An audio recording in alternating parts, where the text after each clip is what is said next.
Good afternoon. I'm glad to welcome all of you in thus premises together with us. We have the Rector of the Russian Academy of National Economy and Public Administration, Mr. Mao, Vladimir Mao. My first question would be about the Gaidar Forum.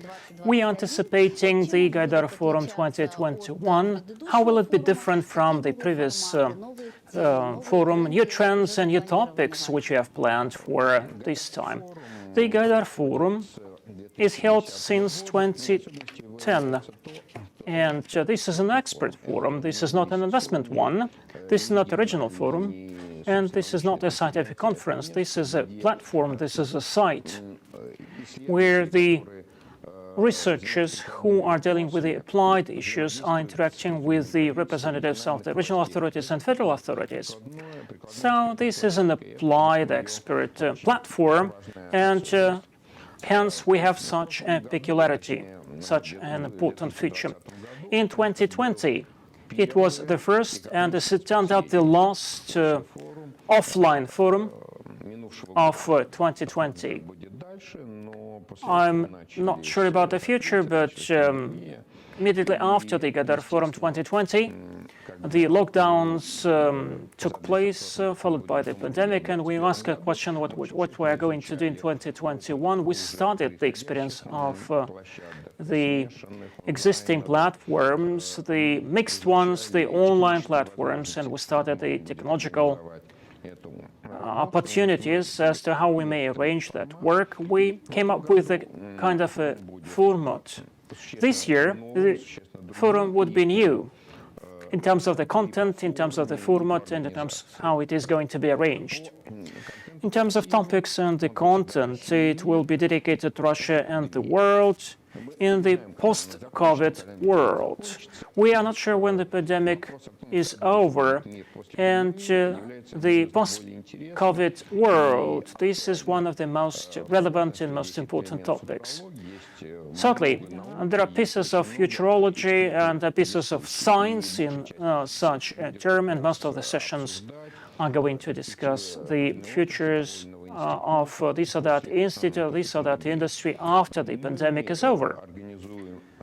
We will arrange 8 different studios, nicely equipped, which will host the discussions. We will not have any audience. All the viewers will be online. That's very important. So we create convenient conditions for those who are interested in our forum. And we will hold more than 130 different discussions or different sessions, and everyone could watch them. Sadly, this can be a TV format. It is really a TV format, therefore, except for, unlike just scientific sessions for an hour and a half, we'll arrange for the sessions which are 30 to 45 minutes long, with a couple of speakers, and we are increasing the number of sessions, 130 of them, 40-45 minutes each. And the work would be different. It's very important for the spectators to stay tuned. And after all, we are not going to offer any entertainment. This is about a very serious discussion. And therefore, when I say that the spectators, the viewers, should not be bored, this is not about entertainment. This is about interesting discussion, which is a very tall order for online format, unlike the offline format. Also, it is assumed that those who are not able to watch that in real time could watch that in the recording, means that recordings would be perpetual. Such sessions should be interesting for the viewers at different moments of the development of Russia, at least throughout the year, when it's going to be listened to and when it is going to be delivered to the spectators. In terms of the topics which we are promoting, which we are proposing, we will look at the whole range of the issues. And again, this forum is not of economic nature alone. This is an expert discussion, and there will be sessions on the history, on economy. Applied history will also be focused on, for instance, medieval Russian government and medieval European governance. You can always find some relevant topics. There will be sessions dedicated to the actual economy. For instance, the economy during the World War II. Everyone says that the Soviet Union achieved a lot of success during the Great Patriotic War, the World War II, because of how its economy was arranged. A very serious analysis was done in order to understand what mechanisms created economic prerequisites for the victory. There is an international group which studies these questions, and therefore the first results would be proposed for the discussion of the experts. There would be topics related to macroeconomy, to the social sphere, to healthcare. Certainly, healthcare would be there. There will be lots of sessions dedicated to medicine and healthcare, education, different aspects of education, for instance. We expected that there will be a discussion on the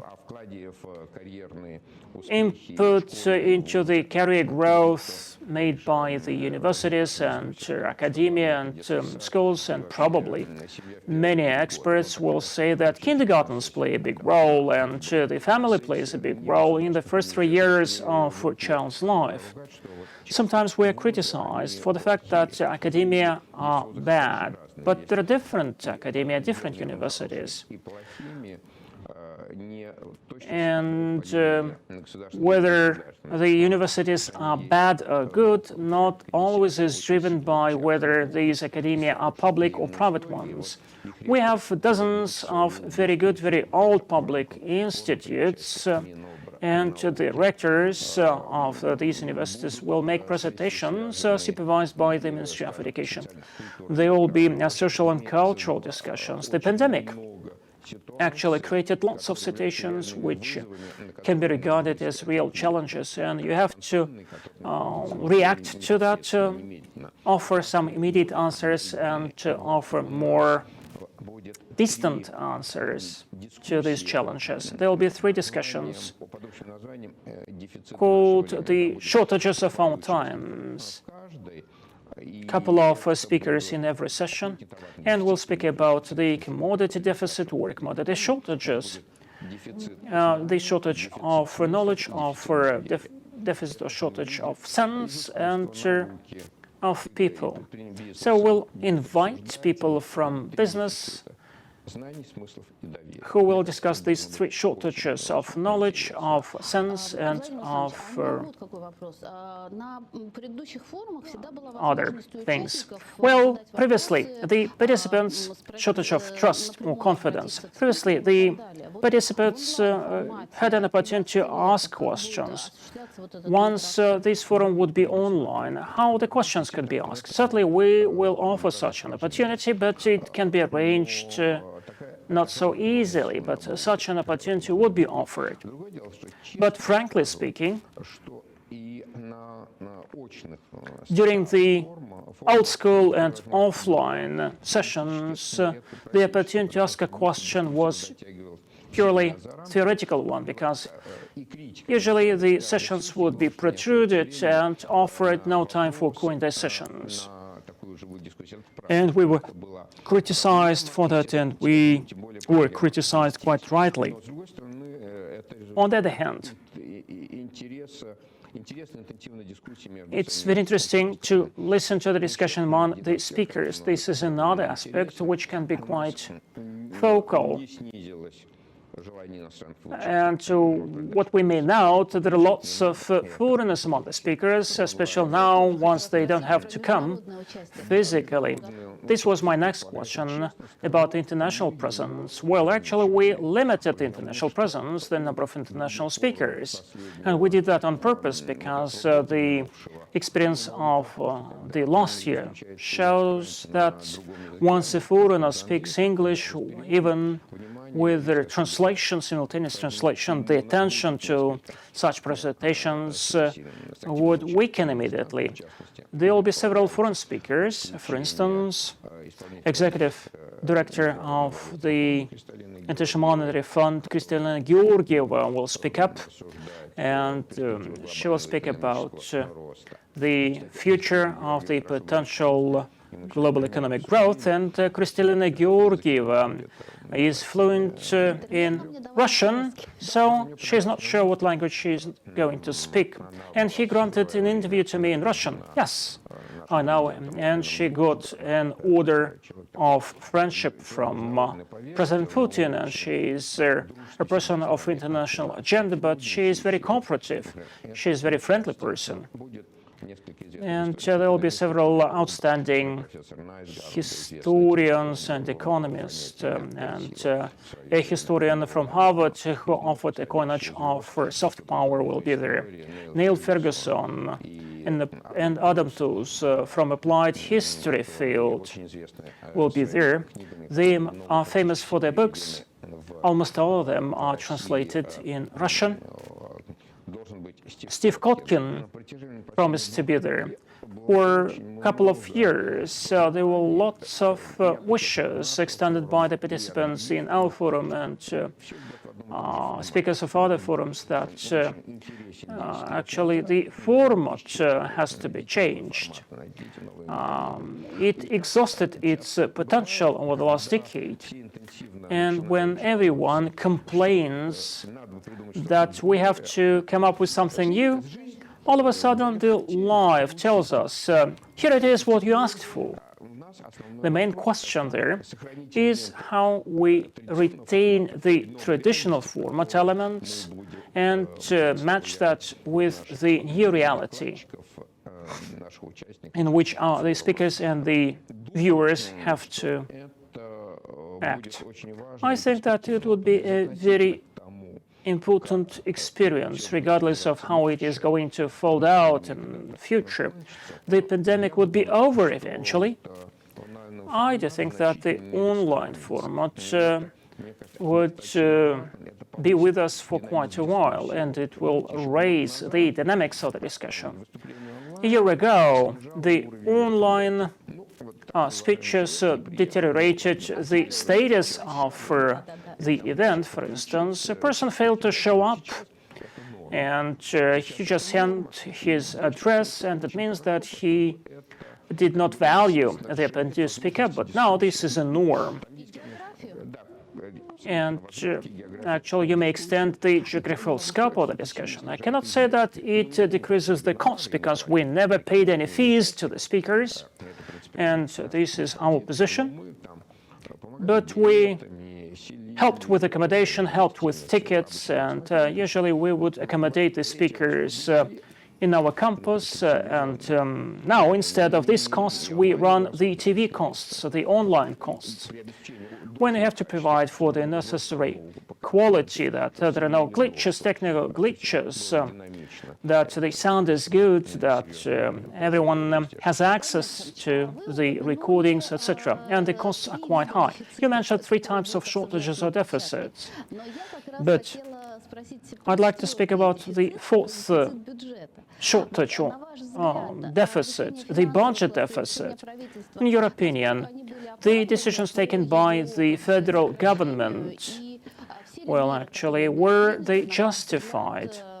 Were all the measures, well, justified or not? In essence, we increased the budget deficit with the potential narrowing of that. Well, the government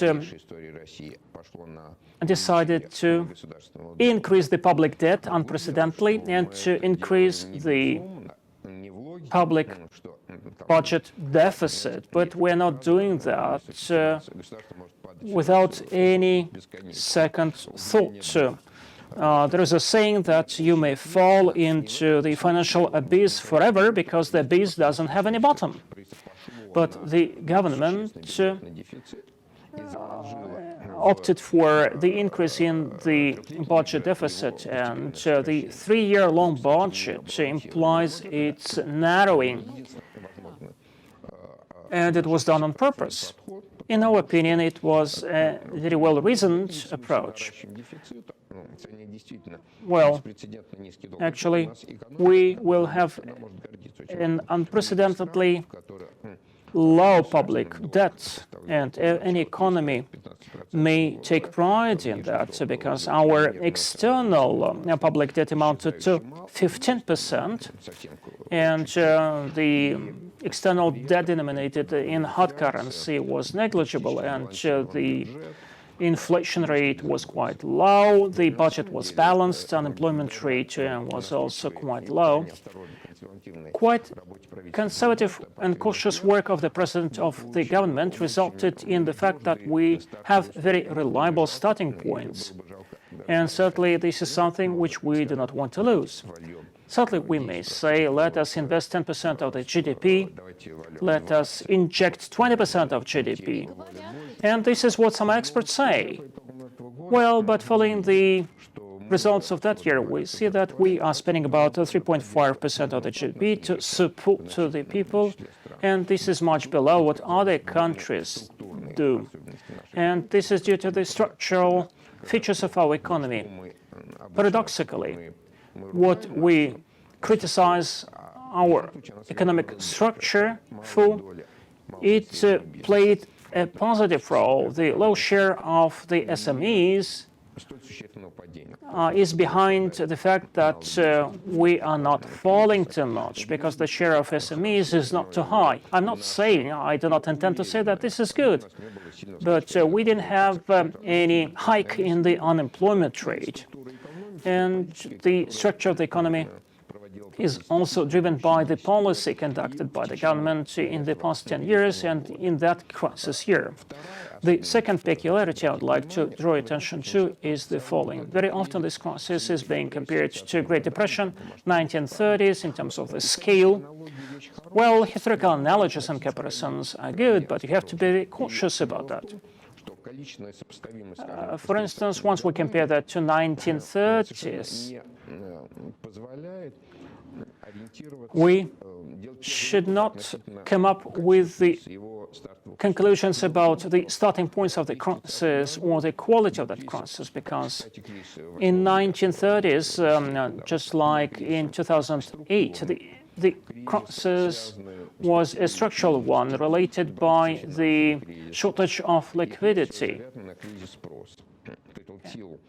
And due to the factors which I have mentioned, the demand was limited or restricted.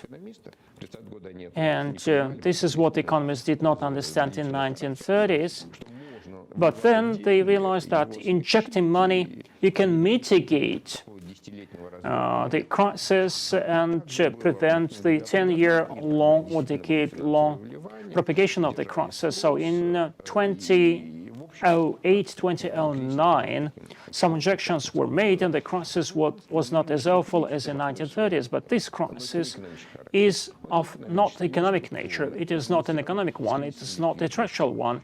It is not a cyclical one. It is not because of the shortage of liquidity. If you ask me what we compare that with, I would say that this is a kind of a war. We have some external shock, and the economy has to adapt for saving lives, for saving the economic structure, to combat the enemy. In that case, we are combating the virus. You have to make some intelligence, some reckoning what awaits you. So the vaccine, what is it about? Vaccine, this is a new weapon, whereas the doctors are our soldiers. And the vaccine, this is something you have to invent in order to prevail in that war. Economic-wise, this crisis is not related to the crisis of demand. This is rather a supply-demand lockdown suspension of the production, closing of borders. These things all limit and restrict the supply. And you cannot inject more money in order to overcome this crisis, because the crisis is not driven by the lack of demand. If you inject more money, it will not drive the supply. But on the contrary, you may run risk of inflation or stagflation. Inflation amid the fall in the production. In the 1970s, even the right-wing politicians following Keynesian economy, even Richard Nixon said that we're all Keynesians, but when the oil shock started in 1970s, it was driven by the supply shock. All the economists tried to answer it by injecting more money, but nothing came out of that, because money do not generate the supply. So if the supply is limited, then you cannot remedy that by means of injecting money. Therefore, I do believe that in 2020 the government acted very cautiously and did quite well. It supported the low-income families and SMEs, but actually the government did not support or boost the growth. Or the supply. It supported the people. But it was done just as long as it was possible. So once you are injecting money, this is about the populism. Our anti-crisis and crisis-proof policy was quite premeditated, was very right, in the sense that it allowed us to get through the rock and the hard piece with less of costs. And certainly we will spend more money from the budget in order to resuscitate the economy, but it has to be done along the lines which will not result in higher inflation rates. It should not be detrimental to our macroeconomic and social stability. The biggest lesson which our generation had to learn from perestroika or restructuring of 1980s is that the reforms, even the ones which are overdue, cannot be bought at the expense of the macroeconomic and social stability. You can initiate good reforms, but then the social and economic foundation would be ruined, and you may run into a problem, or you may freeze the situation the way that there are no reforms, and it will undermine the confidence and trust to the government, to the authorities. We have to have the balance between necessary reforms accompanied by financial injections and the social and political stability. This is about the art of politics. Well, Mr. Mao, I liked your comparison of the virus and the wars. It means that the World War III is being waged by the mankind, not against each other, but against a common enemy, against the virus. Do you like this comparison, or this is just a stretch? Well, I think it would be a stretch to speak about the World War III. The horrors of the World War I and World War II are still remembered. But still, I think that this comparison is quite appropriate, because really we are staging a war against an little-known enemy, so we got somehow prepared for that, and we developed our healthcare, but this challenge was sudden. It is of global nature, and no one knows how the enemy would behave in future and when the war would be over. Some focus are being made that it will be over by summer. Well, you know, this is just like the opening of the Second Front or landing in Normandy. So we expected the Allies to join the war in 1942, and the end of the day it was delayed until 1944. Well, there is some existential choice between the protection of life and the protection of economy. And really, this is of existential nature because it depends on the level of trust between the elites and the society and the government. Some may afford political lockdown of everything, just like in some Asian nations. Others may offer a model when actually people will keep social distancing without lockdowns, and most of the European countries follow that way, and the UK tried to follow the Swedish way. But it turned out that there is no big trust to the government, and at the end of the day, they followed the European example. It is very important to understand the balance between the economy and life. We understand that we can lock down everything, shut down everything, saving people's lives. But they will not have any means for existence. Some say that we'd rather work, especially the agricultural workers. You cannot actually save your lives at the expense of impoverishing of your families. This is the choice which has been made by every family, every person. This is another element of the war times.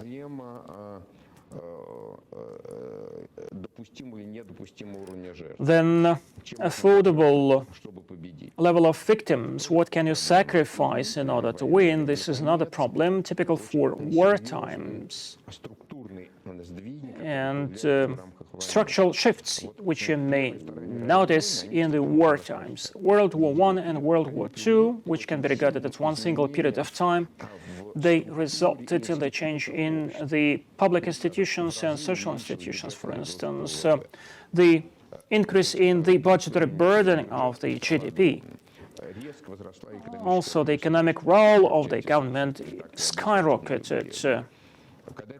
When it emerged or popped up during the World War I, it triggered a discussion. So some believe that this trend would retain forever. Most socialists believe that it will be like that, just like Bolsheviks. Others believe that it is a temporary wartime measure, and then it would get back. Then the money circulation. Prior to the World War I, all the leading economies were guided by the gold standard.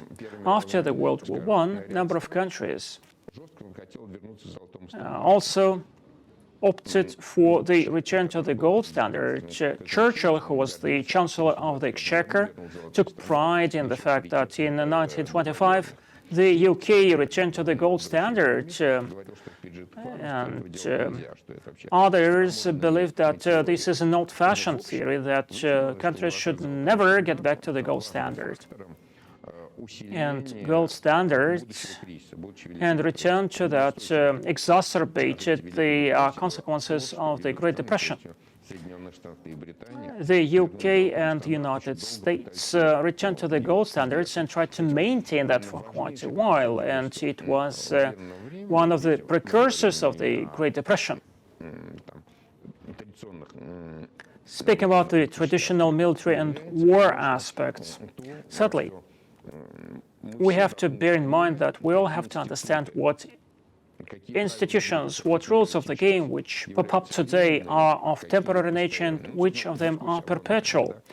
For instance, online healthcare, online education, etc., etc.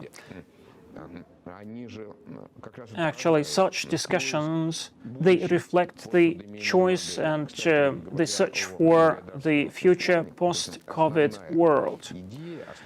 The Gaidar Forum will focus about exactly these topics: the future of the transport, the future of the monetary system, the future of the banking system. What major institutional shifts will take place, which will stay with us for quite a while. There are some positive and some negative aspects and shifts. And, you know, this is just like There may be peaceful nuclear forces, and there might be military nuclear forces or armed forces. And it may turn out that Orwell, in his 1984, was mistaken only in the figure, in the year, not in the trend. Just like after the World War I, the main countries had the budgetary burden of the GDP ranging from 3 to 5%. The Russian Empire had about 12% of the GDP, whereas the United States had the burden of below 3%. But after the World War I, this burden increased dramatically, ranging from 20 to 27% to 64%. This is about a quality shift, and this is a qualitative difference in the economic conditions.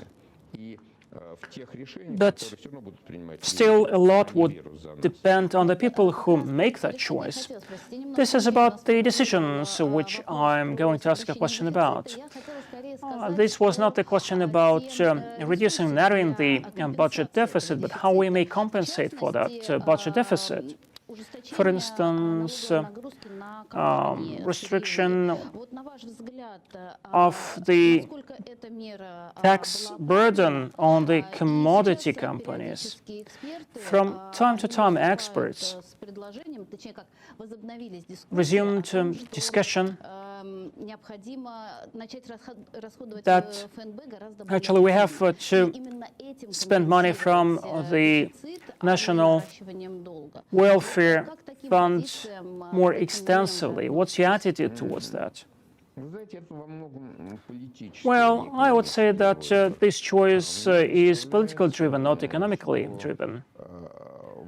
I believe that the government is balancing in that situation amid a quite low public debt and very cheap debt in the modern world.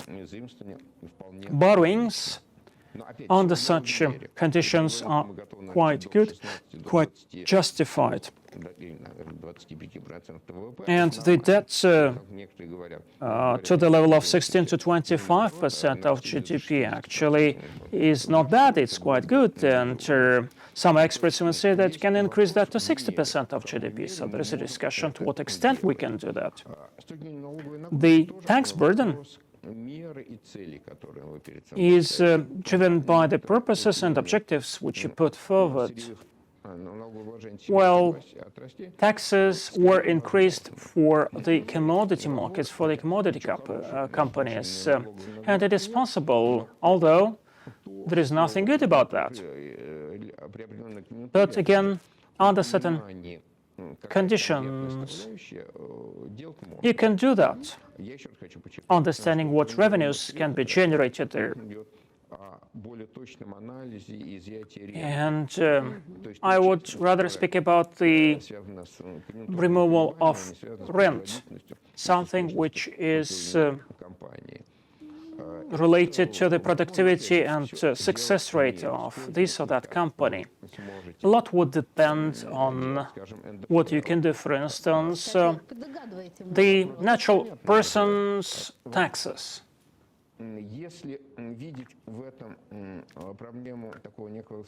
If we speak about some social equalizing, then such a measure would be quite effective. It will not give us a lot of money once the income taxes for natural persons are increased from 13% to 15%. And the president said, let us actually allocate this money to treat orphan diseases, to treat children, because this money would not be enough to build bridges or to build infrastructure. But if we want to generate more money, we will have to increase the income taxes starting from the income of 100,000 rubles annualized. And this is not affordable politically. we can tax very rich people. Very rich people, these are the ones who earn about 5 million a year or a month. If we look at that from the standpoint of the social justice, then it would be understandable. But if we want to address fiscal problems, then the burden has to be bigger and start from a lower level. It will stimulate economic growth. There is the third way, and some economists suggest that as well. You can actually offer downward pressure, meaning that the people with the incomes below a certain level would be exempt of taxation. Not just increase the taxes for those who earn more, but to exempt from taxes those who earn less. It doesn't have a fiscal effect. Well, actually, poorer people will spend more money out of their take-home pay. In terms of the macroeconomic effect, it would make sense because actually they will have more money for their private demand. Let's speak about the National Welfare Fund. I'd like to specify spending of this fund, is it justified, or do you rather have to keep that cushion, economic cushion, financial cushion? Well, actually, as a person who is working for economic and financial consulting for more than 30 years, I do think that you have to be very conscious about spending the money from the National Welfare Fund, because we do not know how the situation may unfold in future. Well, you're scaring me, but does anyone know for sure what may happen? There were times when we would be told that $20 per barrel of oil, that's the price forever. And then it turned out that investing money into the National Welfare Fund and other funds was very effective to promote the economic and social stability.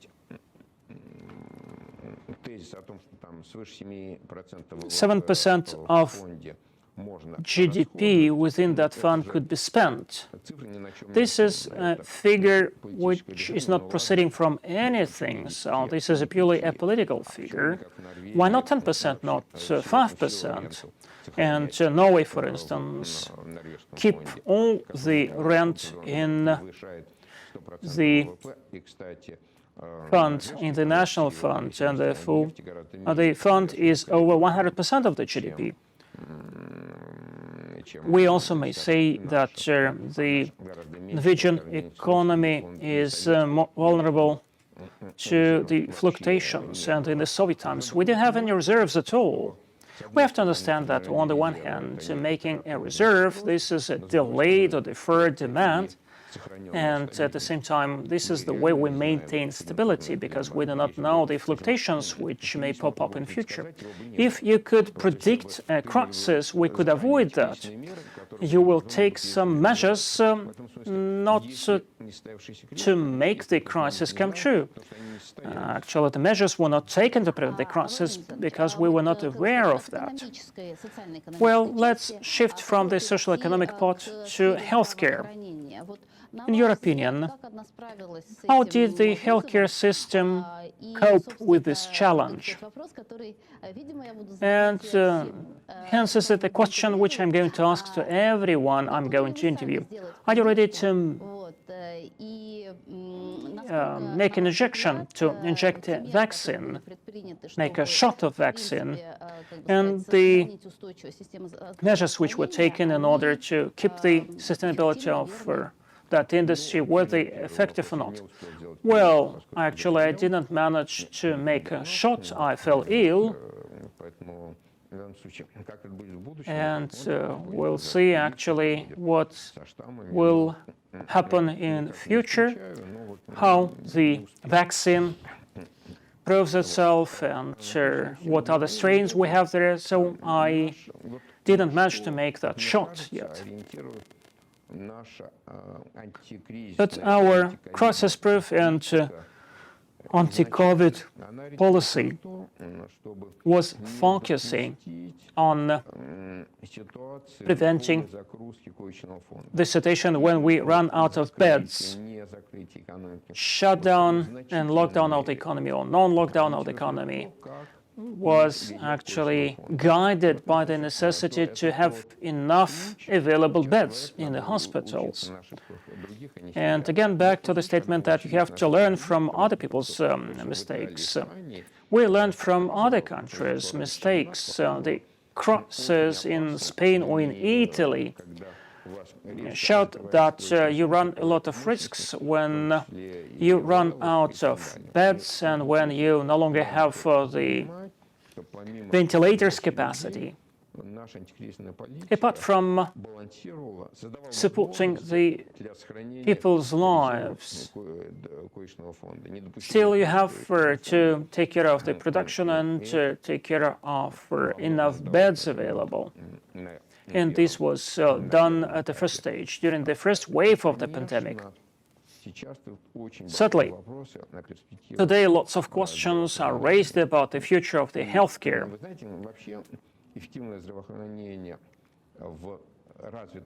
Effective healthcare in a mature society, and Russia is a mature society, following all its characteristics, actually is a very tall order, because there are no countries which will be satisfied with their healthcare. Either the healthcare would be good but not affordable, like in the United States, or it would actually be available for everyone, but not very good, just like in the United Kingdom. So these are the extreme cases. Therefore, we yet have to come up with the understanding of what an effective and sustainable healthcare system is about. Amid the aging society, aging urban society. And now I will even add that this society is vulnerable to the pandemic risks. We are getting back to what we seemingly have passed long before. Nikolai Simashko, the Minister of Healthcare in the Soviet Union, generated a system which could cope with the pandemic in a geographically vast country. Therefore, we had lots of beds, spare beds, to fight against the pandemic during the Soviet Union, and we coped with that. But many out of what we managed to do was related to the fact that there was a tradition to keep up as many beds as possible, just in order to isolate a person from the healthy ones, just to that a person could be admitted to a hospital. This is the Soviet legacy and something which could be integrated into the healthcare model of the future. We will also have to take care of, to consider the Singapore example, when public funding has been provided along with the private and accumulative components. I think that it is very important that we still offer the opportunity for a person to choose a hospital and choose a doctor. So unlike the serfdom, when you are somehow registered in that region, and therefore you have to go to that hospital and you have to see this or that doctor. And certainly, you do not know what illnesses we'll have in the future. We are approaching the world, the healthcare, when we will see the genetic analysis showing what chances of getting this or that disease are higher for this or that purpose. You cannot ensure everything, otherwise the healthcare would be too expensive. The uncertainty probably will go down, and provided it happens like that, the insurance costs would go down, but at the same time we have to offer patients the opportunity to choose the clinic, the hospital, and the doctor. Also, the availability of our medical checkup and examinations results and the digital or electronic records are something which we're promoting now. Before, I used to say that availability of digital records for the patients is one of the prerequisites for the productivity of the healthcare system. And I was told that the patient should not know everything about his disease. But well, actually, all the records are kept on hard copies today as well. And actually, if you remember, once you had to see another doctor, this hard copy of your records would not be given to you. And you will have to wait until the doctor brings that hard copy recording to another doctor, just to avoid the situation where the patient would be familiar with what the doctor has prescribed him. So why the patient has to be ignorant about how he's being treated. And the fact that we have changed that situation, I think that this is a paradigm shift. Another paradigm shift, Mr. Mao, took place in education. In your opinion, how this year influenced the education system, the schooling and the university one, and what changes could be kept for future? Well, we're not in a position to make conclusions yet. Well, and too little time has passed, as was said, when 150 years of the great French Revolution was celebrated. Well, probably we can say that we all now are in love of offline education. The school students who dreamt to sleep more, not to go to school, now are dreaming of letting back to schools when they will communicate personally. The teachers want to communicate physically, personally. Students want to communicate personally. Certainly, offline learning increase the value of what we were deprived of.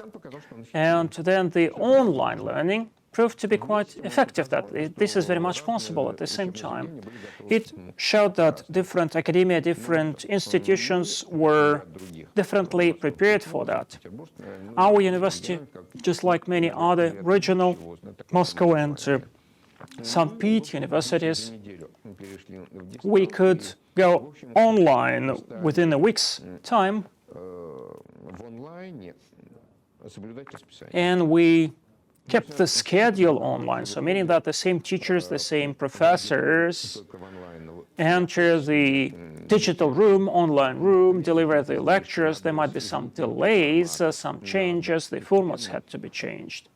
You have to adapt for the very nature of the classes, but these are the technical details. But basically, we just didn't get out of the schedule, just the schedule was kept online. And as President Putin correctly said at his big press conference, so the teachers do the same job, so they get the same salary, they do the same job, they're instructing. And the second thing is that sadly, online will exacerbate the problem of inequality. To some extent, it will mitigate the problems, or it may exacerbate the problems. That's very peculiar, meaning that every advantage is accompanied by disadvantages. It's just like printing press being invented. When the printing press was invented, it was said that the world will somehow go into abyss because everyone would be literate, everyone would be able to read. And when everyone went online, Well, there are advantages and disadvantages. The advantages of online learning is that it improves the availability. For instance, the uniform state exam created necessary conditions for justice, where the uniform state exam is not accompanied by some extra discussion or interview. It is totally free of corruption, because it doesn't matter what family you are from. And if a person has good knowledge and has good score in a uniform state exam, actually would be able to enter any university. But in that case, probably, if this is a person from a poor family, he will not have money to go to migrate to the city where the best universities are. And again, digital and online education depends on the quality of equipment. If you are living in a little apartment and you have several kids and only one computer, how they all can go online at the same time? And so the state has to look for answers to that situation. And probably we may have what used to be popular just 15 years ago coming back, the computer cafes, meaning that people may actually order some coffee and sit at computers checking their mails. Well, I'm not sure about the school students, but for the university students, for the undergraduates, the online education outside home, this is a very interesting model for the development. In terms of the prices and costs, again, we see some stratification. Well, online education, is it a kind of full-time education or by correspondence? Well, the teachers, the professors, for instance, are delivering lectures online, but still the university will have to bear the costs incurred by maintaining the campus, have to pay the property taxes, and will have to bear more costs in terms of the technologies. Well, in terms of the costs, there is no savings, there is no reduction of the costs for the universities. So there are less costs for the student because they stay at home, and provided he or she has a computer, the education would be cheaper. But for the university, it would be not cheaper, but rather more expensive. And in theory, actually, this aspect is not very well regulated, but we could say that, for instance, we will mail out the home assignments, you do that, and you send your home assignment back. This is about the by-correspondence education, but most of the universities are using social media in order to hold regular classes. Can it be possible to somehow reduce the property of the universities which are vacant now? Yeah, well, you want to sell the property? Yes, you can let it, for instance. But most of the universities are public ones. This is up to the state. The structural changes will need some time for consideration. Are you ready to say that in 2 years' time there will be no more conventional universities? I'm not ready to say that we'll no longer have some traditional education. I do believe that the value of traditional university campus would go up. It would be polyfunctional, multifunctional. It would be a place for communication.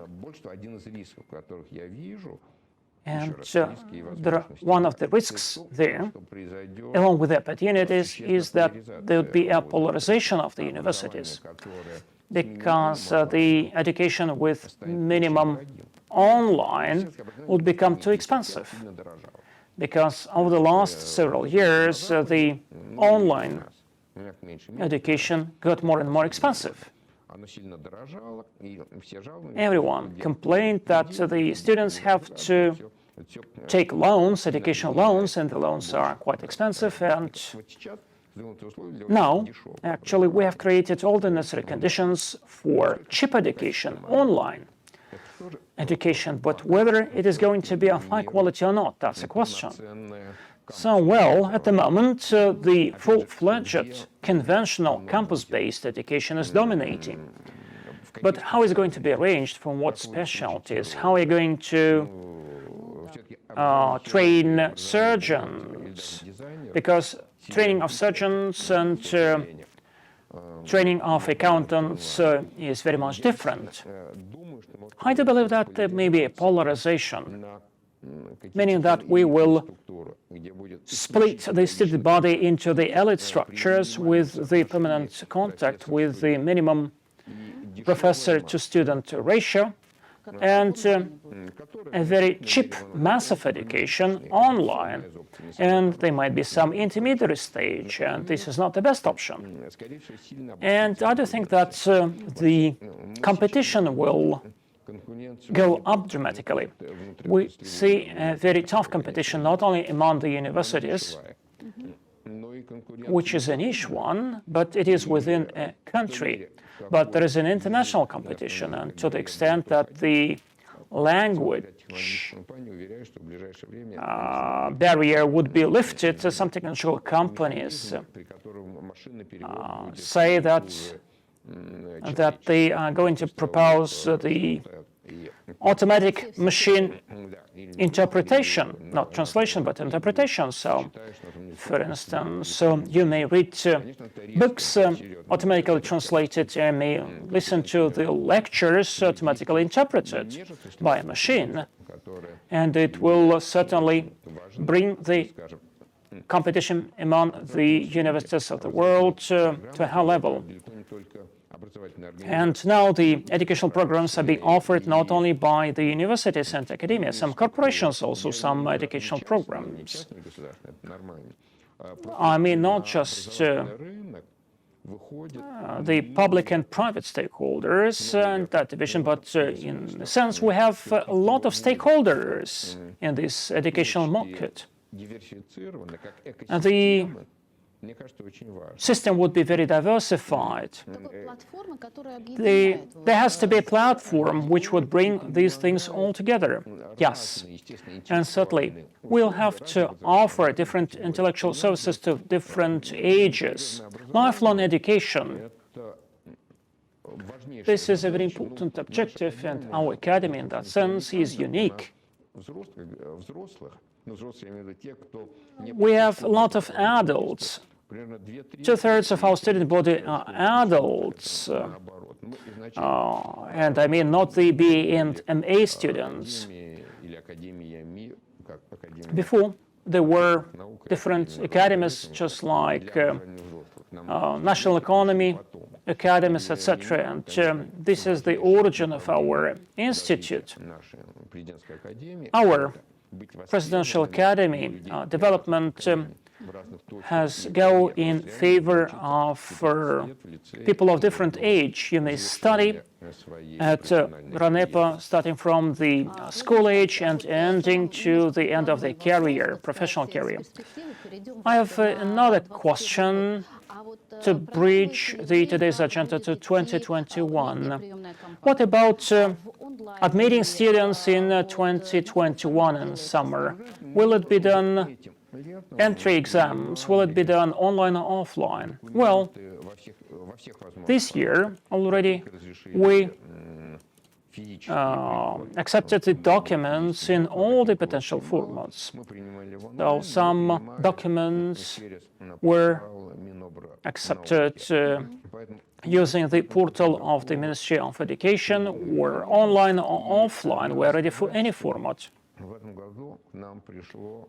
And this year, actually, we admitted more students than before. I do not mean the number of the programs. Just physically, we had more students.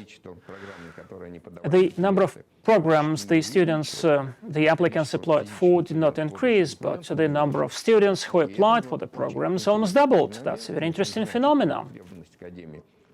So it means that the academy becomes very much popular, and the students are very demanding. So the students actually did not opt for several programs, meaning that they apply for all the programs possible, but they choose very carefully the programs which are interesting for them. And you can make that choice following two ways. You can apply for several programs in terms of where actually it would be subsidized from the public offers, and it may depend on how many people better than you will apply for the same program. It means that the education will be free for you. But actually, before, there would be programs which would be subsidized from the public budget, and some which would be totally privately sponsored. And people would opt for several programs and would choose the publicly sponsored ones. And now, the education actually is not perceived as a service which you have to buy and check the box, but rather the education is perceived as an investment, and it has to pay back. I'm going to the university not because my mom and dad told me to, or to spend my time with their fun, but I'm going to the university in order to get some results upon the graduation. And sometimes, certainly, students apply for the programs in order to have some fun or because their parents told them to. But the demand for more sophisticated programs is on the rise. Hence is my next question. Judging by the programs which applied for by the students, you may actually say what specialists, what professionals will have in 5 years' time. So what professionals would be demanded for in future? And whether today's demand is matching what we may see in 5 years' time. Well,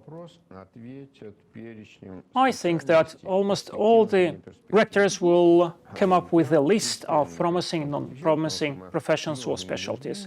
I'm not going to do that. I think that demanded for would be the ones who either work a lot or who study well. And it doesn't matter what specialty, what profession you're opting for. It's obvious that when you enter the university, the most promising profession is not here in the market yet. The main objective of the university is to train to be adaptive, not to train a profession. We have to train students to have some bearing in the world of uncertainties that they have to live in, and we have to teach them to take courage and to be responsible for the tracks they opt for. The demand for liberal arts program, and this is just a model when you can opt for 2 specializations, the demand for this program doubles and goes up. And applicants, they understand the privileges of that program, and the parents actually do not understand what it is about. Well, the applicants and students, they know that they will learn 2 or 3 professions, and then they will determine who they may become. A year ago, President Putin, his address, said a very important thing, which I think is not very much widespread. BA and MA are good in the sense that a person may change the track after he graduates from BA program. In winter 2020, President Putin said that we have to make sure that the students could change the track graduating from the second year because it would increase the adaptiveness.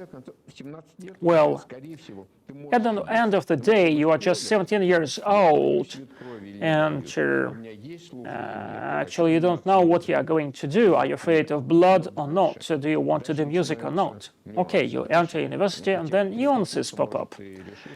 By the third year, probably you may decide that you need more maths class, or you may need more philosophy classes. It is not just about a doctor becoming a lawyer in 2 years' time, or vice versa, God forbid. But we need some transformations, and in that sense, the opportunity to change the track is very good.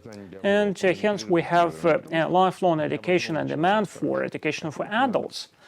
An educated person is good, but this person has to have an opportunity to increase his knowledge, to expand his knowledge, to change the tracks.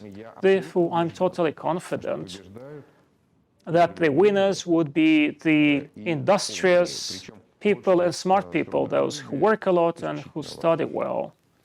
And industriousness is very important. You have to be very industrious. And my final question, which is very important, and probably it will sum up what we have discussed. The matter is that at the previous Gaidar forums, as far as the first ones for the year, we always asked the question what we have to await this year. What's your personal focus for 2021? What we have to look forward, what we have to expect, what structural changes in social sphere and in economy? I hope that there will be no dramatic changes or paradigm shifts. I keep saying that it's easier to make predictions for 50 years or 1,000 years. And this is actually what Mark Twain said, that the real magician, he makes predictions for 100 years or even 1,000 years, not the present. You have to be healthy, to be happy, and to do what you have to do. Well, on that positive note, Mr. Mao, let me thank you very much, and let me remind you that it was TASS studio, and we interviewed Mr. Mao, Rector of RANEPA. Thank you.